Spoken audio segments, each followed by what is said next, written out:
Number 14 देखते हैं. The bob of a simple pendulum of length 1 meter has mass 100 gram and the speed of 1.4 meter per second at the lowest point in its path. Find the tension in the string at this instant. सबसे पहले तो ये Bob है जिसका हम लोगों को यहाँ पे पता है कि ये बॉब जो सस्पेंडेड है इसका अपने लोएस्ट पॉइंट पे इसका जो वेलोसिटी है वो है 1.4 मीटर पर सेकेंड. ये क्या है? ये वेलोसिटी है.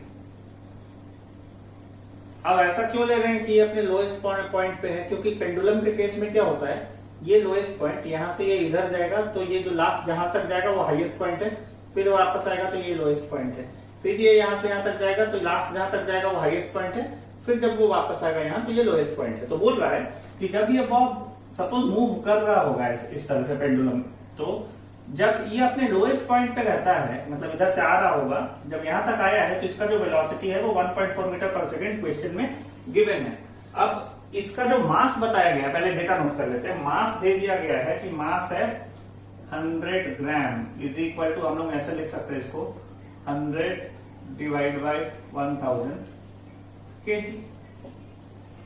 1000 से डिवाइड करेंगे तो केजी में आ जाएगा, तो is equal to 0.1 KG divide करने से आ जाएगा. ऑलरेडी पता है वेलोसिटी कितना दिया हुआ है इसका, 1.4 मीटर पर सेकेंड. और इसमें एक बात और बताया गया है कि जो पेंडुलम का जो लेंथ है, ये लेंथ ही तो उसका रेडियस है. रेडियस कितना है? रेडियस यहाँ पे गिवन है 1 मीटर. क्यों इसको रेडियस मानते हैं पेंडुलम का? क्योंकि ये अगर 360 डिग्री घूम जाए तो इधर का 1 और ऊपर जब जाएगा तो उधर का 1 लेकर के पूरा सर्कल कंप्लीट करेगा, यानी वो डायमीटर होगा. डायमीटर ऑब्वियसली इसका 2 मीटर होगा. तो ये जो लेंथ है यहां तक का ये होगा 1 मीटर, और अगर ये सर्कल बनता है तो ऊपर भी उतना ही 1 मीटर जाएगा, तो 2 मीटर, यानी ये रेडियस 1 मीटर गिवन है. तो इस केस में यहाँ पे काम क्या क्या कर रहा होगा, क्या कंपोनेंट, यहाँ स्प्रिंग पे इसका नीचे वेट काम कर रहा होगा इसके वजह से mg, ऊपर काम कर रहा होगा टेंशन T इसके लोड के वजह से, क्योंकि पता है कि इसका 100 ग्राम का लोड है. एक चीज और पता है कि लोएस्ट पॉइंट पे इधर बाहर के तरफ में फोर्स भी काम कर रहा होगा. सर्कुलर मोशन का कॉन्सेप्ट है, इसलिए वो कौन सा फोर्स काम कर रहा होगा, mv²/r, वो भी तो बाहर की तरफ लग रहा होगा. तो यहां से अगर टेंशन निकालना हो तो हम लोग लिख सकते हैं T is equal to, T को कौन बैलेंस कर रहा है, mg और mv²/r. क्या लिख लेते हैं, mg plus mv²/r. Circular motion का केस है, ये ऊपर से नीचे जा रहा है तो डेफिनेटली इस बाहर की तरफ में एक mv²/r काम कर ही रहा है, और लोएस्ट पॉइंट पे इसका वेट भी काम कर रहा होगा mg, इसलिए mg प्लस mv²/r.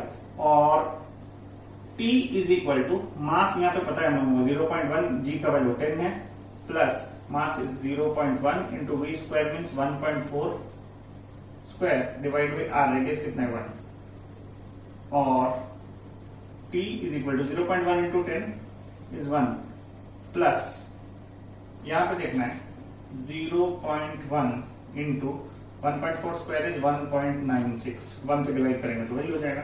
अब T इज इक्वल टू, अगर हम लोग देखें यहाँ पे तो ये ऑलमोस्ट हो जाएगा 0.1 इंटू 1.96, मतलब 1 प्लस यहाँ ये ऑलमोस्ट हो जाएगा 0.20.